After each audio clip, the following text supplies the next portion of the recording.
Hello, everyone. Welcome to your first ever episode of Stan Seconds to Hope with me, your host Stan Stevens here.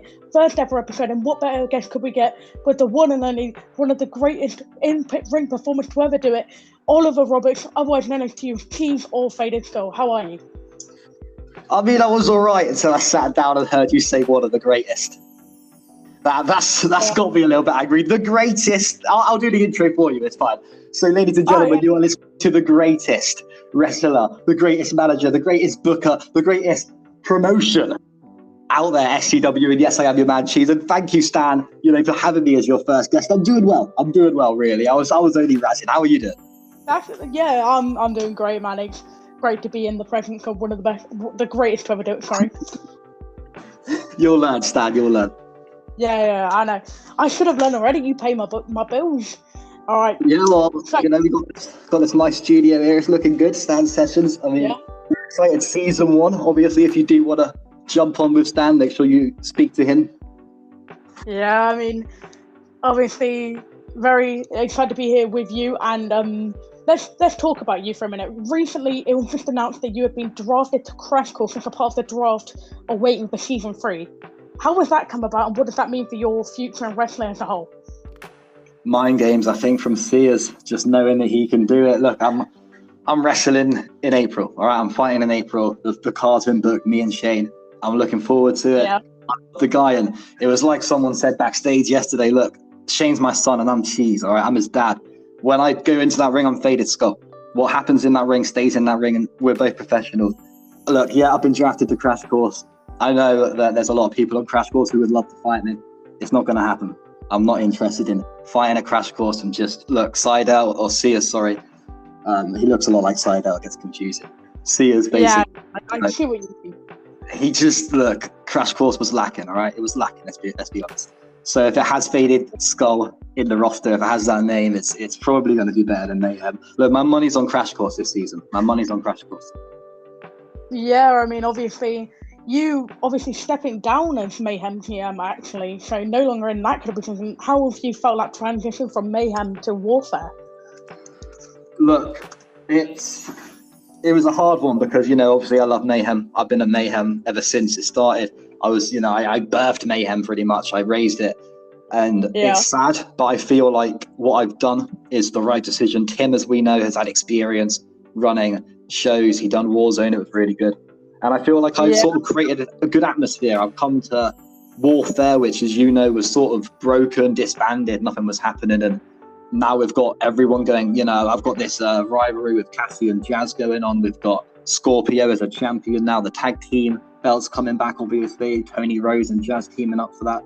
There's a lot of buzz going around, a lot of hype going around for this. So I feel like it's good. But look, Mayhem, I will be back. That's all I'm going to say about that. I will be back. Don't worry. Yeah, I mean, that's a few words that Gus probably also wants to hear in his name. I mean, we saw his reaction after being drafted to Crash Course. Obviously, probably some of that kind of heat with him has died down since you're both on Crash Course together. But, with you and Gus, it's kind of like that connection you've got there, if you know what I mean. Yeah, for sure. He's been, by my side since the beginning, sort of like Jet Saturn, Brian Douglas. There's a few people that have been, at Mayhem since day one. Look, I think a lot of people listening are going to want to really know why Gus was traded. And the reason is he's done it. I feel like he's done it. What's he going to do? Win the Mayhem Championship again in season 3? That's boring. Go to Crash Course, prove that you're the best at Crash Course. And then there's no argument. People can't say that I pushed him. People can't say I favored him. He will prove this season at Crash Course he's the best there. And that's where everyone's questions will be answered. Yeah, I mean, it's ironic how you say those 3 names. You've got Big Gus, you've got Brian Douglas, and you've got Jinx, and all people who you have taken from the ground, the bottom of SCW. Not even just the bottom, but in general, like when they first joined, everyone was in a bit of a friendship. But these 3 people are people who you've constantly had hope and high aspirations for, and you've constantly kind of taken them to new levels as you've progressed as a manager as well. Because you got to remember, when you first started as Mayhem, I think all of us were a bit, we were a bit ecstatic on what to do, but we were also a bit, we didn't know what to do. And I feel like with your development over time, you've developed a lot of superstars. Yeah, it's been good. And look, I got to give credit to Go. I got to give credit to Sears. We've all Tim as well, of course, with Warzone. Most importantly, Tim, I suppose, because he had the development brand. But yeah, look, it happened. We had these superstars. First season, it was Gus, and then it was going to be LC, as everyone knows. Obviously, Paprika then took over, and Paprika was season 2. Not season 2. I'm confused on Mayhem. Mayhem and Crash Course have different seasons. Obviously, Crash Course only just started. It's on its season 1. Mayhem was technically on season 2, although me and Go had a draft twice before, so it's quite confusing as to where we're at. But yeah, we done that. We had Paprika. We had Alex Storm have his success with the Mayhem Championship. And then, most recently, of course, Douglas and, the woman as well, of course, Warrior Vow at Mayhem and Jazz at Mayhem. We've created something. We've created some great stars, and a lot of them have departed. A lot of the original people you are not seeing, on the Mayhem roster and anymore. It's like we switched places. Me and Sears. I'm taking more of the less developed this time, and he's taking the OGs. It's going to be interesting. Yeah, I mean, very, very interesting. I mean, considering. So let's talk about some of your past as well here. You have quite a significant history with a few of the OGs. You've had Crusher Clive, who you had, I believe, your quote-unquote retirement match with back at Cold Day in Hell, I believe. Yeah, and then you have, you've got history with Curse Skull, your brother. Yeah, good old Curse. Well, me and myself and Curse, the rivalry ended a long time ago. You've seen it from the archives, maybe not seen the makeup, but the makeup, I suppose, is SCW. It was the idea that we brought back to life. And although I'm really the only guy in charge of it now, it's still, there's still respect there. I'm not here to talk about Crusher Clive, Stan. I'm not here to talk about Clive. Look, it was my retirement match. It was, but I care about my son. And this isn't kayfabe. Do you know what I mean? This is me talking to you right now. All right. Fuck the character. All right, fuck it. I want my son to win because he has to. It's right. You know what I mean? I raise him. He becomes better than me. He wins. That's how the story ends. I cannot retire with me beating my son. I cannot do that. So in an ideal world, he beats me. I mean, I'm pretty much going to lay down for the tap.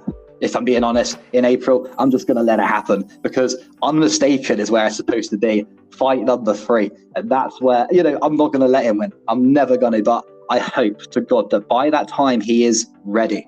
And I mean, we can talk quickly about, I want to sort of hijack this and ask you why. I want to ask you a question, Stan. Me and you sit together all the time, Performance Center. We sit together behind the curtain. Why are people saying that I attacked my son? Why?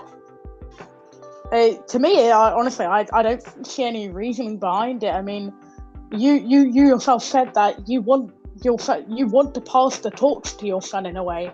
So why would you attack him? To me, I don't really understand where that basis is coming from. But each to their own. But yeah, that's it. Look, it's just I've said my piece. It's just I don't know who done it. I'm trying to think it over my head. I find it weird why Jesse, most importantly, Nolan was trying to frame me.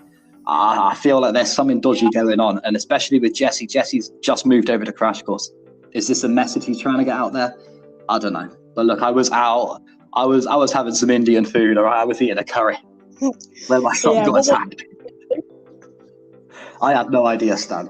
It shocked me to my core. Yeah, I mean, honestly, it must be heartbreaking for you to be accused of this kind of stuff against your own. Like, if it was just in general being accused of something like that. I mean, obviously, a faded skull in himself. He's known to be a bit brutal in the ring with the skull crushes, the skull cutter, all of these moves you use. But would you really do that to your own son? I don't believe it. I personally feel it must be heartbreaking for you to see all these people do this. Say that again. Sorry. It must be heartbreaking for you to see all these people accuse you of. Oh yeah, of course. Yeah, look. Look, the thing is, Stan, we've been in this game. Look, how many times have you been super kicked?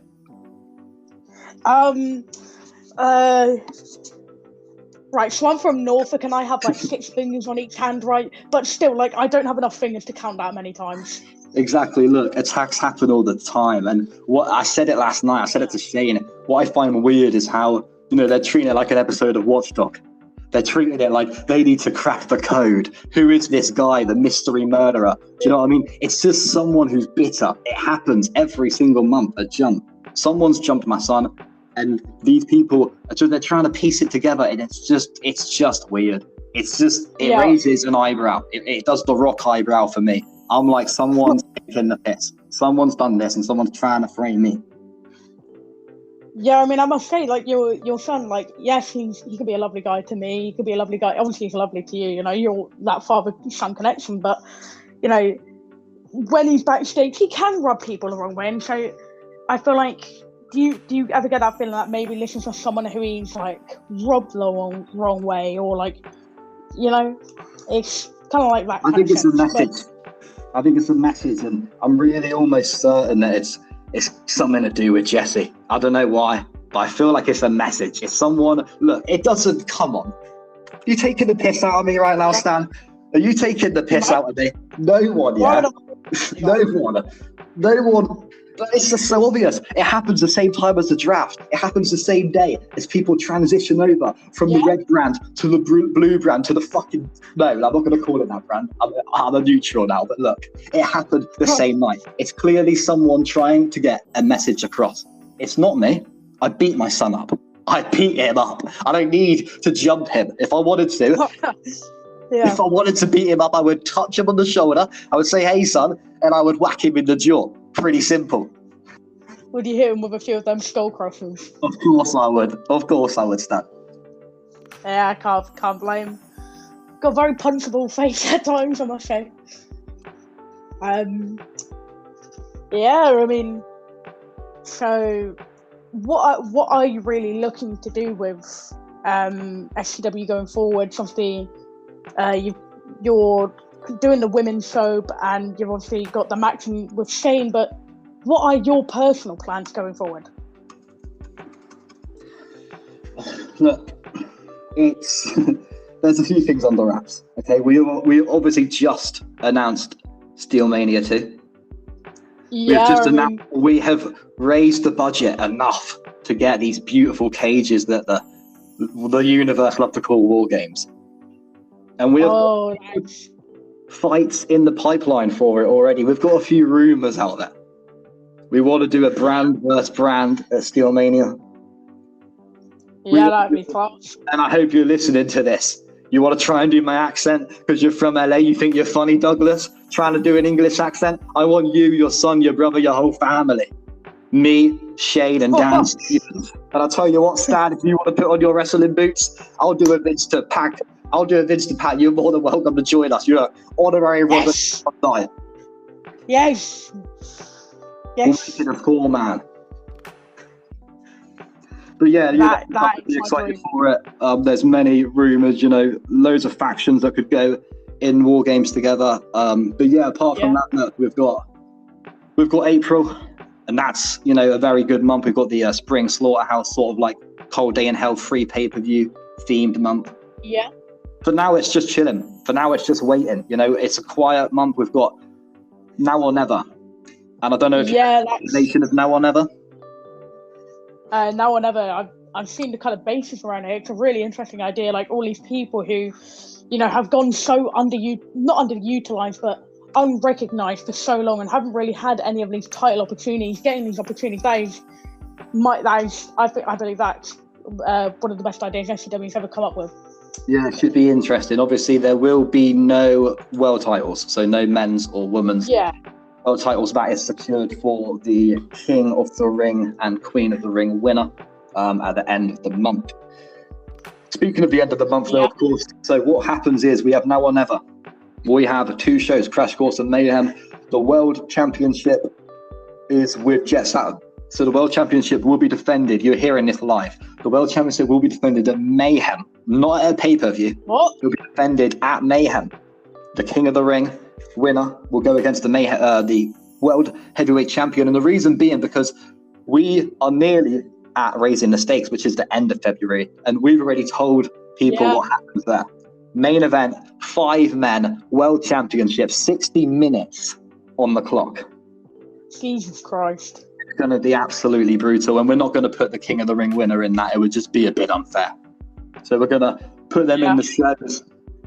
Maybe after it. Maybe after, actually, because if we put them in before, they're going to win it and then defend against 4 people in a week. So maybe the King of the Ring, Queen of the Ring will be just after. Look, Stan, I'm just freestyling right now. I'm trying to give you the information. My head is everywhere. I've been through a lot in the last 24 hours. My office got smashed in.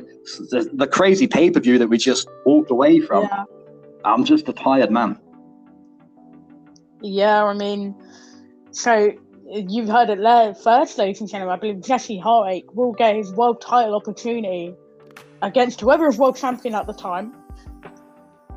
And that I can tell you for one, we all know how much the crowd and the fans and everyone in the SCW universe loves and appreciates Jesse Heartache. That is going to be huge. Yeah, look, I hugged Jesse. This is the thing that got me. I didn't even just hug him. I put a fucking... I'm sorry, all right, PG, I'm sorry. I may have swore before. If I did, I'll bleep that out. Look, I put a crowd on Jesse's head last night when he walked through the curtain. 20 minutes later, or maybe a couple hours, let's be real. A couple hours later, he's saying it was me. I'm not going to get back into it now. We're not here to talk about that. But look, I loved with a D, Jesse Heartache. That's all I'm saying. I mean, I loved Jesse Heartache. Royal Guard brothers there, I guess you could say. Yeah. I mean, I think we've got time for maybe one more question. So let's take a big think about this one. Last question is, it's a bit of a very interesting question I'll ask. Yeah, of course. Shoot. Who do you think will be the biggest shining star, as in like the biggest kind of up and comer to really shine in season 3? It's an interesting question. I had an answer for that until... Look, my answer originally was going to be Jamie Storm. All right. But Jamie Storm obviously proved himself last night. He got the Interstar Championship, and I feel like he's... Would you class him as an up-and-comer now? I don't know. So I'm gonna steer away from Storm. I'm gonna just get my beautiful phone out. I'm gonna look quickly at the roster just to make sure I'm not missing anybody. Who I think is going to be the biggest star in season 3. Look, obviously, we had Bob come back, but Bob didn't perform that well. I don't think he's got it. I know who it's going to be. It's going to be the one and only Rico. It's Rico's season. But yeah, I mean, I can definitely see it. I mean, we've seen Rico over the last month or so. Obviously, he's been in the feud with Josh Valentine. Very impressive in every single match he's been in. Obviously, he beat Valentine twice, I believe, he beat him at the pay-per-view recently, Free Falling. Great pay-per-view, by the way. Yeah, of course. He won in the triple threat as well, yeah. And he's, across the board, he's just been one hell of a rising star. So I definitely, I think that's a really good pick from you, actually. A wise man like yourself, obviously, does not make any bad decisions ever. Of course not, Stan, of course. But yeah, I think that's a good one. Like I said, look, Jamie may have got it. I think Nolan as well would have been the guy, but he won the Rumble. I think, for me now, my money will be on Rico season 3. My money will be on Rico Mayhem champion by the end of season 3. That's an interesting prediction. I mean, many greats have held that belt. I mean, you've got Brian Douglas, you've had Shane Roberts, your own son, you've had Gus, probably more likely to be your own son at this point. He's a bit angry at me, Gus, but we understand. Yeah. You've got a lot of big stars who have held that Mayhem belt. I mean, it's like, I think, in my personal opinion, I'd go Rico and Almir. Because obviously Almir, even though he's had that big win over Gus recently, I believe this is going to be his season to truly elevate to that next level. Yeah, I agree with you for sure. Almir, I mean, no one expected that with Gus. That was it was a fun one to call. And I'm really happy that Almir, I love Gus, but I am really happy that he got the W for sure. But it's been nice, Stan. I like this. We've needed a podcast, we've needed a chat for a while, and I'm glad you've got this show up and running. Stan's sessions is just awesome, and just a little pitch. Obviously, now or never, 5th of February, so make sure you check it out and hit the like button, hit the subscribe button, and I'll let you finish this one off. All right, thank you everyone for watching your first ever episode of Stan Sessions. I've been your host, Stan Stevens. Obviously, you already know the name. I commentate a bit more now with the likes of Max Stark, Ghoul, all them legends. But thank you for watching this first ever episode. Hopefully, this keeps on going. It's been amazing to speak to you, Cheese. Yeah. Thank you all for watching, and bye. Goodbye. Peace.